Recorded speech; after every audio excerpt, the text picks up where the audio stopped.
ಈ ಜನ್ಮದಲ್ಲಿ ಏನು ಮಾಡ್ತೀವಿ ಅನ್ನೋದು ಬಹಳ ಮುಖ್ಯ ಅಲ್ವೇನಯ್ಯ.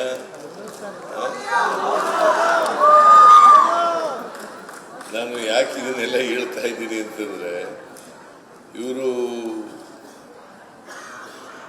ಸಮಾಜ ಕಟ್ಟವರು, IAS ಓದಕ್ಕೆ ಹೋಗಿರ್ತಾರೆ, KAS ಓದಕ್ಕೆ ಹೋಗಿರ್ತಾರೆ, ಮತ್ತು ಬೇರೆ ಬೇರೆ ಉದ್ಯೋಗಗಳೆಲ್ಲ ಸೇರ್ಕೊಂಡಿರ್ತಾರೆ. ಇವರೆಲ್ಲ ನೋಡಿ, ಇವರು IAS ನೀವು ಹಾಸ್ಟೆಲಲ್ಲಿ ಓದಿದ್ರ ಇಲ್ವಾ? ಸಿಕ್ಲಿಲ್ವಾ? ನೋಡಿ, ಅವನು KAS ರಾಮಯ್ಯ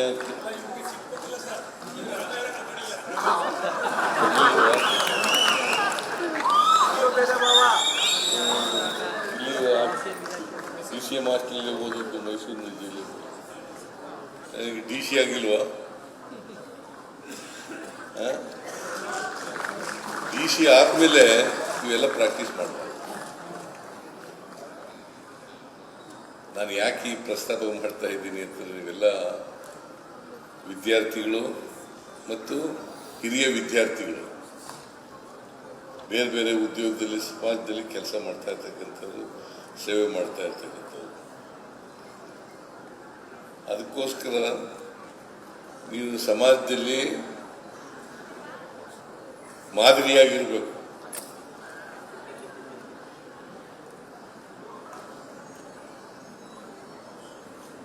ಮಾದರಿಯಾಗಿರ್ತಕ್ಕಂಥ ಕೆಲಸವನ್ನ ಮಾಡ್ತೀರಿ ಅಂತಕ್ಕಂಥದ್ದು ನಂಬಿಕೆ, ವಿಶ್ವಾಸ. ಅದಿಲ್ಲದೆ ಹೋದರೆ ನೀವು ಈಗ ಮೈಸೂರು ಜಿಲ್ಲೆಯಲ್ಲಿ ಅಲ್ಲ, ಕರ್ನಾಟಕದಲ್ಲಿ 3,88,000 ವಿದ್ಯಾರ್ಥಿಗಳು ಹಾಸ್ಟೆಲ್ಗಳಲ್ಲಿ ವಿದ್ಯಾಭ್ಯಾಸ ಮಾಡ್ತಾರೆ. 3,88,000.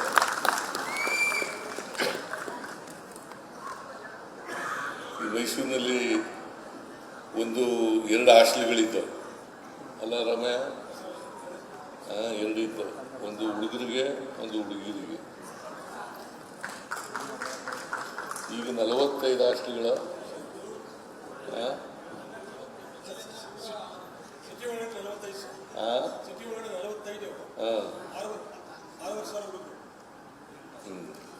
ಆರೂವರೆ ಸಾವಿರ ವಿದ್ಯಾರ್ಥಿಗಳು.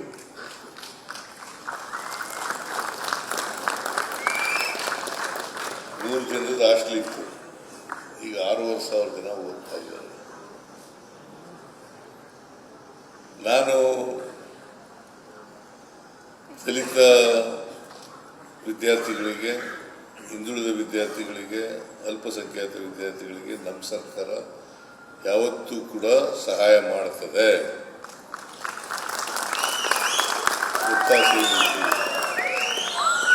ಈಗ ನಾವು ದೇವರಾಜನವ್ರು ಯಾಕೆ ನೆನ್ಕೋತೀವಿ?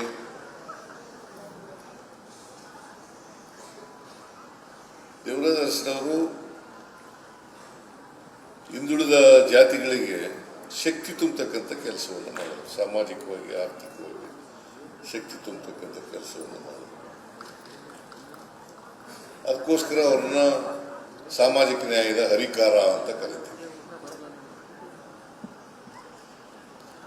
ಈಗ ನಾನು 2013ರಿಂದ 18ರವರೆಗೆ ಮುಖ್ಯಮಂತ್ರಿ ಆಗಿದ್ದೆ. ಅನೇಕ ಭಾಗ್ಯಗಳ ಕಾರ್ಯಕ್ರಮಗಳನ್ನು ಮಾಡಿದೆ. ಯಾಕೆ ಮಾಡಿದೆ ಅಂತಂದ್ರೆ, ಬಡವರಿಗೆ ಆರ್ಥಿಕವಾಗಿ, ಸಾಮಾಜಿಕವಾಗಿ ಶಕ್ತಿ ತುಂಬಬೇಕು ಅನ್ನೋ ಕಾರಣಕ್ಕೋಸ್ಕರ ಅನೇಕ ಕಾರ್ಯಕ್ರಮಗಳನ್ನು ಮಾಡಿದೆ. ಈ ಸಾರಿ ಮುಖ್ಯಮಂತ್ರಿ ಆದಮೇಲೆ ಗ್ಯಾರಂಟಿ ಯೋಜನೆಗಳು ಮತ್ತು ಬೇರೆ ಕಾರ್ಯಕ್ರಮಗಳನ್ನು ಮಾಡಿದ್ದೀವಿ. ಉದ್ದೇಶ ಏನಪ್ಪ ಅಂತಂದ್ರೆ, ಸಮಾಜದಲ್ಲಿ ಅಸಮಾನತೆ ಇದೆ, ಈ ಅಸಮಾನತೆಯನ್ನು ತೊಡೆದಾಕಬೇಕು. ಅಸಮಾನತೆಯನ್ನು ತೊಡೆದಾಕದೆ ಹೋದರೆ ಜಾತಿ ವ್ಯವಸ್ಥೆ ಹೋಗಲ್ಲ.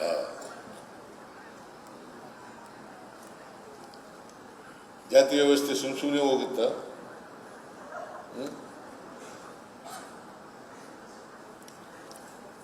ನೀವು IAS ಮಾಡ್ಕೊಳ್ಳಿ, ಆಗ ಹೆಣ್ಣು ಯಾವ ಜಾತಿಲಾದರೂ ಸಿಗುತ್ತೆ. IPS ಮಾಡ್ಕೊಂಡು ಸಿಗುತ್ತೆ, KS ಮಾಡ್ಕೊಂಡು ಸಿಗುತ್ತೆ.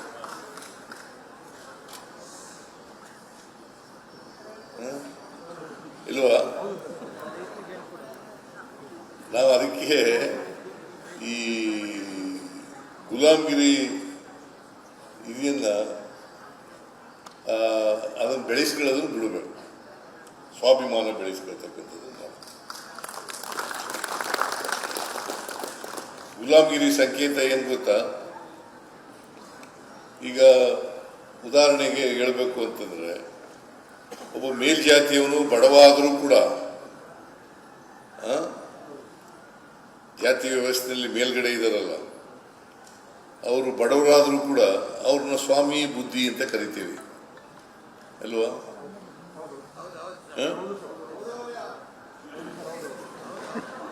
ಅದೇ ಒಬ್ಬ ದಲಿತ ಶ್ರೀಮಂತನಾಗಿದ್ರೂ ಕೂಡ, ವಿದ್ಯಾವಂತನಾಗಿದ್ರೂ ಕೂಡ ಅವನ್ನ ಸಿಂಗುಲರ್ನಲ್ಲಿ ಮಾತಾಡಿಸ್ತೀವಿ. ಇದೇ ನಿಮಗೆ ಗುಲಾಮಗಿರಿಯ ಸಂಕೇತ. ಮಾಡ್ತೀರಾ? ಇಲ್ಲ ಒಪ್ಕೊಂಡ್ರಯ್ಯ.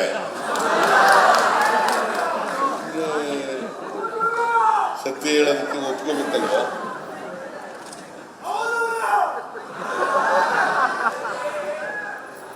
ಈ ಗುಲಾಮಗಿರಿ ಸಂಕೇತ ಇದೆಯಲ್ಲ, ಇದನ್ನು ಕಿತ್ತೆಸಬೇಕು.